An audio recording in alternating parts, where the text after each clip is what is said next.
اور اگر کہیں گارڈز میں سے کسی نے اسے وہاں دیکھا ہوتا تو بھی وہ تفتیش یا تحقیق پر وقت ضائع کرنے سے پہلے اسے شوٹ کر چکے ہوتے۔ مگر وہ اس وقت بالکل محفوظ وہاں کھڑی تھی اور یقیناً اپنے گھر کی دیوار پھلانگ کر یہاں آئی تھی۔ ہونٹ پیچھے اس نے کمرے کی لائٹ آن کی۔ لائٹ آن ہوتے ہی دستک کی آواز رک گئی۔ کتے کے بھونکنے کی آواز آ رہی تھی۔ پردے کھینچتے ہی اس نے سلائڈنگ ونڈو کو ہٹا دیا۔ اندر آؤ جلدی سے، سالار نے تیزی سے امامہ سے کہا۔ وہ کچھ نروس ہو کر کھڑکی سے اندر آ گئی۔ اس کے ہاتھ میں ایک بیگ بھی تھا۔ پردے برابر کرتے ہوئے سالار نے مڑ کر اس سے کہا، فار گاڈ سیک امامہ، تم پاگل ہو؟ امامہ نے جواب میں کچھ نہیں کہا۔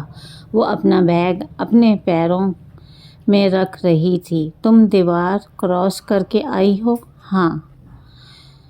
ہاں، تمہیں گارڈز یا کتوں میں سے کوئی دیکھ لیتا تو اس وقت باہر تمہاری لاش پڑی ہوتی۔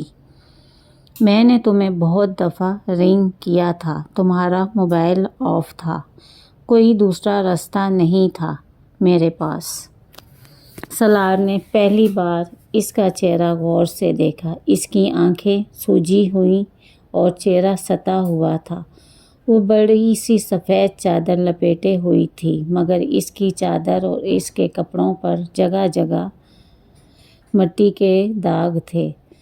تم مجھے لاہور چھوڑ کر آ سکتے ہو؟ وہ کمرے کے وسط میں کھڑی اس سے پوچھ رہی تھی۔ اس وقت؟ اس نے حیرانی سے کہا۔ ہاں، ابھی اسی وقت۔ میرے پاس وقت نہیں ہے۔ سالار نے تعجب کے عالم میں وال کلاک پر ایک نظر ڈالی۔ وکیل نے تمہارے گھر فون کیا تھا، تمہارا مسئلہ حل نہیں ہوا؟ امامہ نے نفی میں سر ہلایا۔ نہیں، وہ لوگ مجھے صبح کہیں بھجوا رہے ہیں۔ میں تمہیں اسی لیے سارا دن فون کرتی رہی، مگر تم نے موبائل آن نہیں کیا۔ میں چاہتی تھی تم وکیل کو کہو کہ وہ بیلف کے ساتھ آ کر مجھے وہاں سے آزاد کروائے، مگر تم سے کانٹیکٹ نہیں ہوا، اور اگر کل تم کانٹیکٹ ہوتا بھی تم سے تو کچھ نہیں ہو سکتا تھا، کیونکہ وہ لوگ اس سے پہلے ہی مجھے کہیں شفٹ کر دیتے، اور یہ ضروری تو نہیں کہ مجھے یہ پتہ ہوتا کہ وہ مجھے کہاں شفٹ کر رہے ہیں۔ سالار نے جمائی لی۔ اسے نیند آ رہی تھی۔ تم بیٹھ جاؤ، اس نے امامہ سے کہا۔ وہ ابھی تک کھڑکی کے پاس کھڑی تھی۔ تم اگر مجھے لاہور نہیں پہنچا سکتے تو کم از کم بس اسٹینڈ تک پہنچا دو، میں وہاں سے خود لاہور چلی جاؤں گی، اس نے سالار کو نیند میں دیکھ کر کہا۔ میرا اندازہ ہے کہ اس وقت تو کوئی گاڑی لاہور نہیں جا رہی ہوگی۔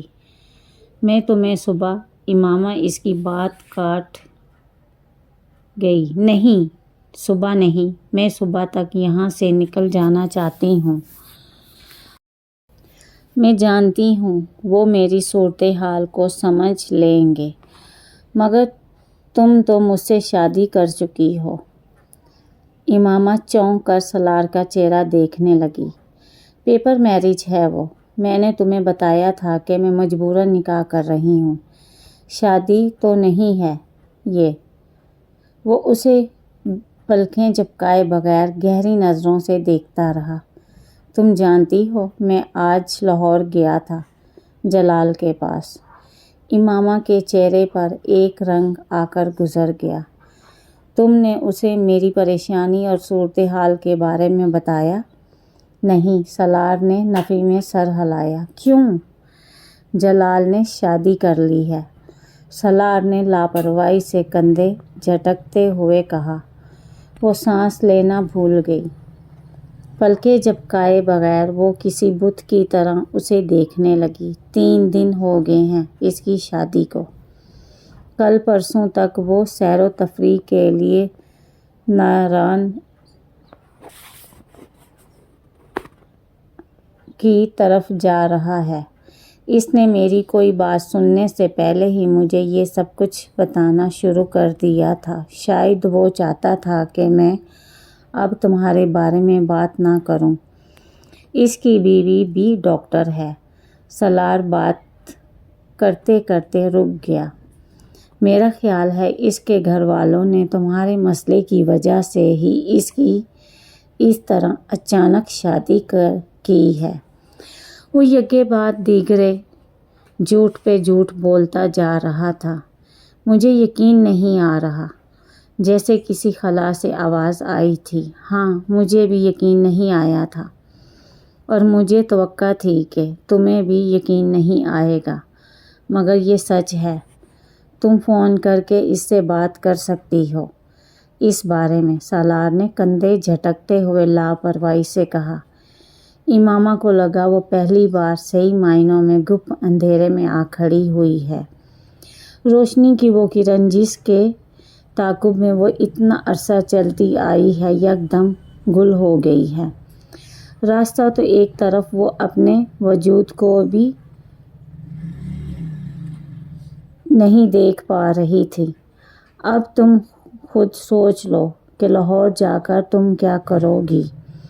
وہ تو اب تم سے شادی کر سکتا ہے، نہ اس کے گھر والے تمہیں پناہ دے سکتے ہیں۔